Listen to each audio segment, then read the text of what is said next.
লোক ভাড়া বাসায় থাকে, 6 মাস পর সে দেখতে পায় ঘরের প্লাস্টিকের ছাদে, প্লাস্টিকের ছাদ মানে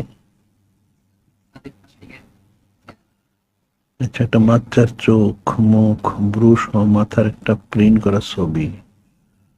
ওই ঘরে নামাজ হবে কিনা? ছবি থাকলে তো নামাজ হবে কেমনে? মাকরু হবে নামাজ, তা নামাজ দৌড়াইতে হবে গেলে। পুরা যদি মাথার পুরা আকৃতি থাকে তাহলে তো নামাজ দৌড়াইতে হবে। নামাজ তাহলে আস্তে আস্তে দৌড়াই নিতে হবে। মাকরু হইতে নামাজ, মাকরু তাহারিমি।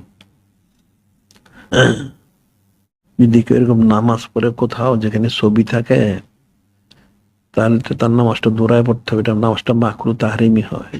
নামাজ দৌড়ানো ওয়াজিব। এখন দেখলো যে অনেকদিন ধরে পড়লো, এখন তো অনেক নামাজ হয়ে গেল, তাহলে এই নামাজগুলি আস্তে আস্তে যেন সে কাজ আদায় করে নেয়।